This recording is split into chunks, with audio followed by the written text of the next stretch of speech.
Hello students. हम एक नए टॉपिक पे डिस्कस करने जा रहे हैं। रिलेशन के बाद जो हमारा अगला टॉपिक होगा वो है फंक्शन। फंक्शन की कुछ थियरी आपकी स्क्रीन पे है और वो राइटिंग क्लियर नहीं है, बट नो प्रॉब्लम, अभी मैं उसके कॉन्सेप्ट्स आपके क्लियर कर दे रहा हूँ। ओके, देखें क्या है फंक्शन का कॉन्सेप्ट। फंक्शन फंक्शन का क्या कॉन्सेप्ट है, ध्यान दीजिए। यहाँ पे लिखी हुई है इसकी theory, a relation from A to B. Relation को आप रिलेशन के कॉन्सेप्ट से परिचित हैं। एक सेट ए है और एक दूसरा सेट बी है। सेट ए का सेट बी में रिलेशन जो होता है, आपको पता है कि relation is always subset of A cross B. वास्तव में फंक्शन भी रिलेशन होता है, बट रिलेशन में एक स्पेसिफिक प्रॉपर्टी आ जाती है। सपोज करिए ये एक एलिमेंट है और ये दूसरा एलिमेंट है। सपोज करो ये 1 है और ये 2 है, और यहाँ है ए बी एंड सी। ठीक, तो अगर आप ए क्रॉस बी लिखते हो तो ए क्रॉस बी क्या होगा? 1 कॉमा ए, 1 कॉमा बी, ठीक है, 1 कॉमा सी। क्लियर है? 2 कॉमा ए, 2 कॉमा बी, 2 कॉमा सी, ये आपका ए क्रॉस बी कार्टेशियन प्रोडक्ट हो गया। अब जो रिलेशन होगा वो इसमें से कोई भी इन 6 ऑर्डर्ड पेयर में से कोई भी आप 1 2 3 4 5 या 6 ऑर्डर्ड पेयर ले लेते हैं, वो सब रिलेशन को रिप्रेजेंट करेगा। ठीक, लेकिन फंक्शन, अगर यही रिलेशन जब फंक्शन होगा, स्टार्ट में मैं अगर ऐसे लिखूं, यही रिलेशन जब फंक्शन होगा तो उसमें एक खास बात आ जाती है कि every element of set A has one and only one image in B. मतलब क्या होगा? सेट ए के प्रत्येक एलिमेंट का सेट बी में केवल और केवल एक इमेज होना चाहिए। एनसीईआरटी में बहुत ज्यादा इस पे क्वेश्चंस नहीं है, तो थोड़ा मैं सम अप करके आपको बताता हूं। बाकी चीजें डिटेल में आप फिर फर्दर समझेंगे जब मैं और सारे क्वेश्चंस आपको एक्सप्लेन करूंगा। ओके, तो ध्यान दीजिए क्या खास बात हो जाती है कि इफ एवरी एलिमेंट, मतलब अगर आप फंक्शन को डिफाइन कर रहे हैं तो फंक्शन में एक खास बात होगी, ठीक है, कि every element of set A has one and only one image of B. जब आप फंक्शन लिखोगे तो वहां 1 का भी इमेज होना चाहिए और 2 का भी इमेज होना चाहिए। अगर यहाँ 3 है तो 3 का भी इमेज होना चाहिए। अगर एक भी आपने छोड़ दिया कि इमेज नहीं है, जैसे आपने लिखा 1 कामा ए और आपने लिखा 2 कामा बी है, और अगर 3 कामा समथिंग नहीं है तो ये फंक्शन नहीं होगा। यहां देखिए एक डायग्राम बना है, ठीक है, कि पहली बात तो ये पहली कंडीशन यहां मैं लिखूं कि जितने भी एलिमेंट सेट ए में हैं सभी का इमेज सेट बी में होना चाहिए, एक बात। और दूसरी बात, केवल और केवल एक इमेज होना चाहिए। ऐसा नहीं है कि यहां कोई एलिमेंट है और इसका दो दो के साथ आप यहां रिलेशन लिख दिए, जबकि रिलेशन में ये चीज है, यहां 1 है और यहां ए बी है, तो आप रिलेशन में ऐसा लिखोगे 1 कामा ए, 1 कामा बी, लेकिन ये रिलेशन फंक्शन नहीं होगा, क्योंकि सेट ए के किसी पर्टिकुलर इमेज का केवल और केवल एक इमेज होना चाहिए। 2 इमेज या 3 इमेज होगा, यानी एक से अधिक इमेज होगा, तो ये रिलेशन फंक्शन नहीं होगा। ठीक है, मैं आपको थोड़ा और क्लियर कराता हूं, कुछ और एग्जांपल्स देता हूं।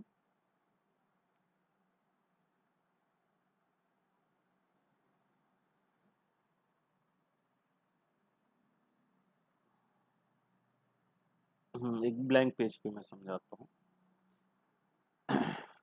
देखिए, मैं हर चीज को यहां आपको डिटेल में जरा क्लियर करता हूं। जैसे ये एक सेट ए है और एक सेट बी है। रिलेशन की बात को तो आप अच्छी तरह से समझ रहे हो।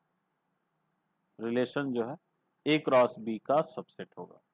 लेकिन सपोज करो आपका 3 एलिमेंट है, 1 2 3, इसका इसमें इमेज है, ठीक है, इसका भी इसमें इमेज है, लेकिन इसकी इमेज इसमें नहीं है। क्लियर? तो ये रिलेशन जो है वो नॉट फंक्शन, फंक्शन नहीं होगा। पहली कंडीशन कि every element of set A has one and only one image. तो पहली चीज, सेट ए में जितने एलिमेंट है सबका इमेज सेट बी में होना चाहिए। दूसरी कंडीशन, सेकंड पॉइंट जो आपको ध्यान देना है कि every element of set A has one and only one image in B. ऐसा नहीं है कि यहां कोई एक एलिमेंट है और इसकी एक से अधिक इमेज इसमें है। अगर ऐसा भी हुआ तो ये फंक्शन नहीं होगा। ये दो बातें आप ध्यान देंगे, ठीक है। अब ठीक है, पहले इन दोनों बातों को आप दिमाग में रखें कि सेट ए के एवरी एलिमेंट का सेट बी में इमेज होना चाहिए। अब देखो यहां ये कंडीशन कंट्राडिक्ट हो जा रही है। एक ऐसा एलिमेंट हो गया जिसकी इमेज सेट बी में नहीं है, तो ये फंक्शन नहीं होगा। दूसरी चीज कि सेट ए के एवरी एलिमेंट का सेट बी में one and only one unique image होना चाहिए, और यहां देखो एक एलिमेंट का एक से अधिक इमेज हो जा रहा है, तो भी फंक्शन नहीं होगा। अब यही सपोज करो कि हमने इसका भी इमेज इसमें ले लिया, नाउ इट इज फंक्शन। अब ये फंक्शन हो जाएगा। क्लियर? अब यही था, हमने क्या किया कि ये एलिमेंट्स है, इसका इमेज आपने यहां बनाया, इसका इमेज आपने यहां बनाया, तो कोई दिक्कत नहीं है, अब ये फंक्शन हो गया। ठीक है, एवरी एलिमेंट का यूनिक इमेज होना चाहिए, ऐसा पॉसिबल है। ये फंक्शन नहीं होगा, लेकिन ऐसा है कि ये है और ऐसा है तो हो जाएगा, क्योंकि ये 1 है और ये 2 है, तो 1 का डिस्टिंक्ट इमेज हुआ ए और 2 का भी। Every element have unique image, प्रत्येक एलिमेंट का यूनिक इमेज हुआ, 1 का अलग हुआ और 2 का, दोनों का अलग अलग हुआ। ये नहीं होना चाहिए कि एक 1 है और ए है और बी है, ऐसा नहीं होना चाहिए, तब ये फंक्शन नहीं होगा। ठीक है, इसको 1 1 बोलते हैं और इसको मेनी वन बोलते हैं, बहुत सारे का एक ही है, तो ये फंक्शन होगा, ये फंक्शन है। तो ये फंक्शन की पूरी कहानी है। अब जरा कुछ क्वेश्चंस के थ्रू हम फंक्शन की कहानी को क्लियर करते हैं। Okay,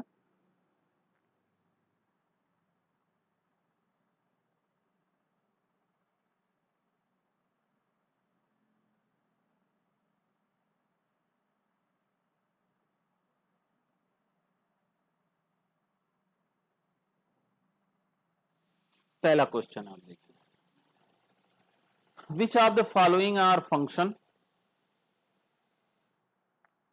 which of the following are functions, give reason if it is function, determine domain and range। अब जरा पहले पार्ट को आप देखिए, ये फंक्शन है कि नहीं। अगर फंक्शन होगा तो बस यही ध्यान रखना, अगर ऑर्डर्ड पेयर में है तो ऑर्डर्ड पेयर में पहचानने का मैं तरीका आपको बता दूं, जैसे ये भी है।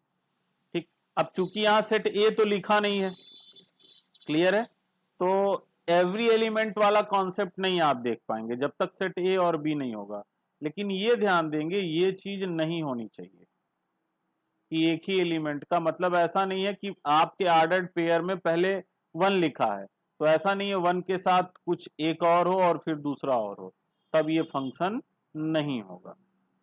ठीक है, अब जैसे देखो पहला 2 1 5 1, अब ये देखो 2 1 है, तो ऐसा तो नहीं 2 के साथ और कुछ है, तो यहाँ 2 है तो और कहीं नहीं 2 है, यहाँ 5 है, यहाँ 8 है, यहाँ 11 है, 14 है, 17। अगर ऑर्डर्ड पेयर के फॉर्म में दिया है तो सिर्फ एक चीज देखो कि जो फर्स्ट एलिमेंट है ऑर्डर्ड पेयर का वो रिपीट ना हो, अगर ऐसा होगा तब ये फंक्शन नहीं होगा। ये फंक्शन है। यहाँ देखो 2 है और कहीं 2 नहीं है, पहला एलिमेंट बिल्कुल नहीं है, 4 और कहीं नहीं है, पहला एलिमेंट 6 8 10 12 14, ये भी आपका फंक्शन है। ठीक है, अब ये देखो फंक्शन नहीं होगा क्योंकि फर्स्ट एलिमेंट 1 है और यहां भी 1 है, so it is not function.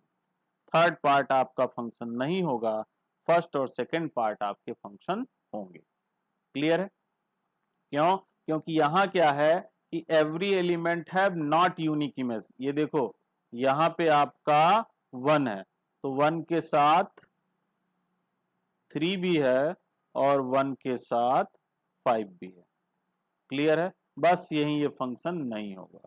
फिर 2 के साथ 5 है, इससे नहीं दिक्कत है, तब होता, लेकिन ये 1 की 3 और 5 दो इमेज हैं, इसलिए ये फंक्शन नहीं होगा। ओके।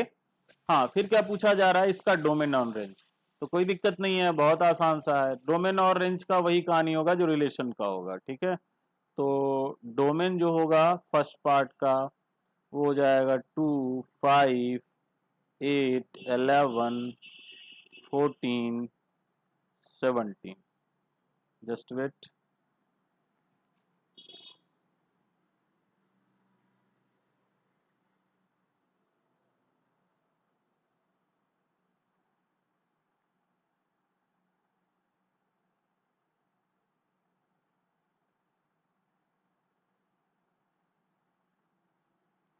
टू, 5, 8, 11, 14, 17। और रेंज क्या है? रेंज है 1,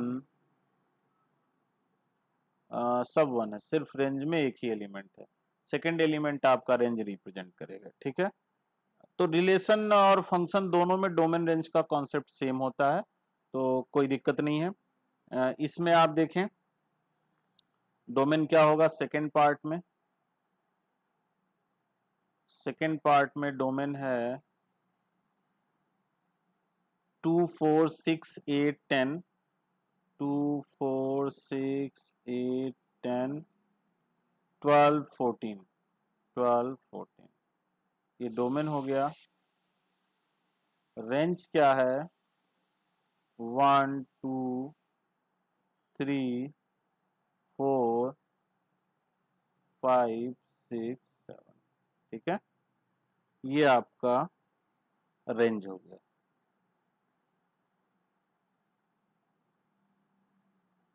नेक्स्ट आप थर्ड देखें।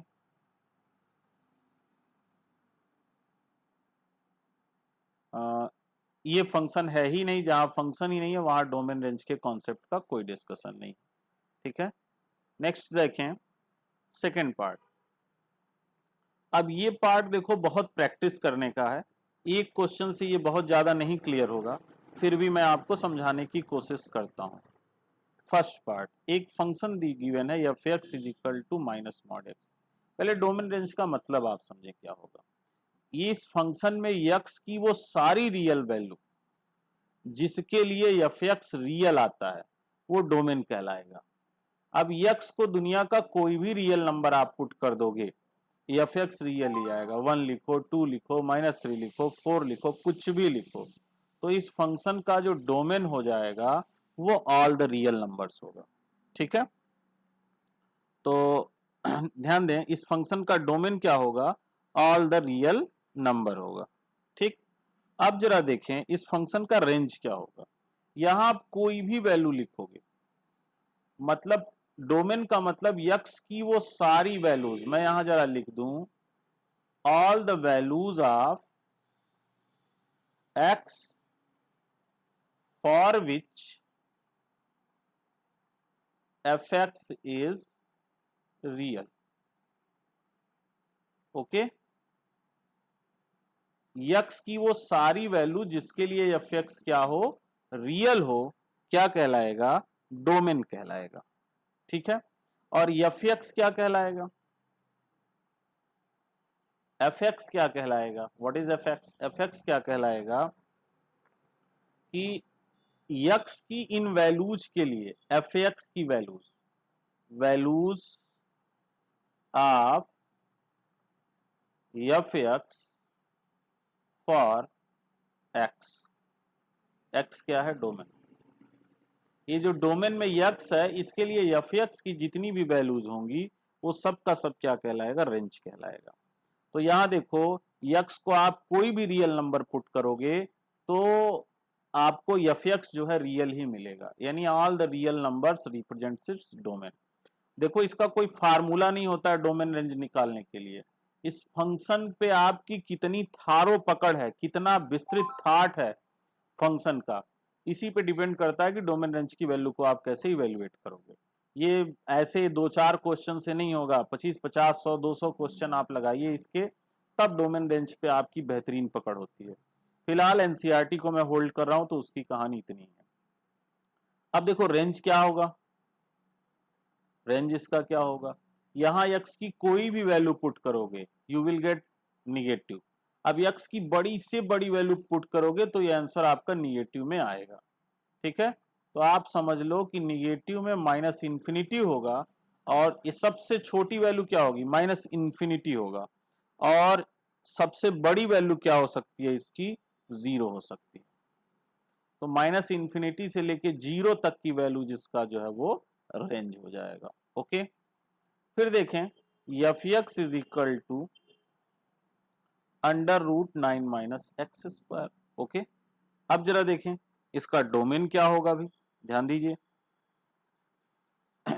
अंडर रूट की वैल्यू आपकी क्या होनी चाहिए, डोमेन अगर निकालना है, डोमेन आते हैं अंडर रूट में हमेशा क्या आना चाहिए, अंडर रूट में हमेशा पॉजिटिव वैल्यू आनी चाहिए, यानी 9 minus X square is always greater than or equal to 0। इस कंडीशन में जो x की वैल्यू होगी वो इसका डोमेन हो जाएगा। तो आप क्या करोगे, ये 3, अच्छा हाँ, सबसे पहला काम करो तो ये माइनस साइन को आप हटा दीजिए, तो ये लेस देन माइनस से दोनों साइड में मल्टीप्लाई। वास्तव में यहाँ इन इक्वेशन चैप्टर का रूल का यूज होगा जो अभी आगे का है, तो थोड़ा सा मैं अभी डायरेक्ट कर दे रहा हूँ, माइनस से दोनों साइड में आप मल्टीप्लाई कर दीजिए, तो ये हो जाएगा X square minus 9 is less than or equal to 0। अब ये हो जाएगा x plus 3 into X minus 3, okay, is less than or equal to 0। ध्यान दीजिएगा कभी भी अगर आप इन इक्वेशन सॉल्व कर रहे हैं, मतलब ऐसे ग्रेटर देन स्मॉलर देन है, तो वेरिएबल के साथ निगेटिव साइन नहीं होना चाहिए, अगर है तो उसे मल्टीप्लाई करके पॉजिटिव बनाइए। बाकी डिटेलिंग ये सारी चीजें आप इन इक्वेशन चैप्टर पढ़ेंगे जो कि आगे है, तो वहां ये चीजें क्लियर होंगी।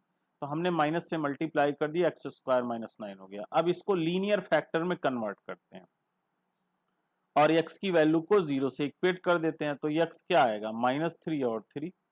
फिर आप नंबर लाइन ड्रा करते हैं, ओके, इधर आपका होगा माइनस इन्फिनिटी और इधर नंबर लाइन पे होता है प्लस इन्फिनिटी।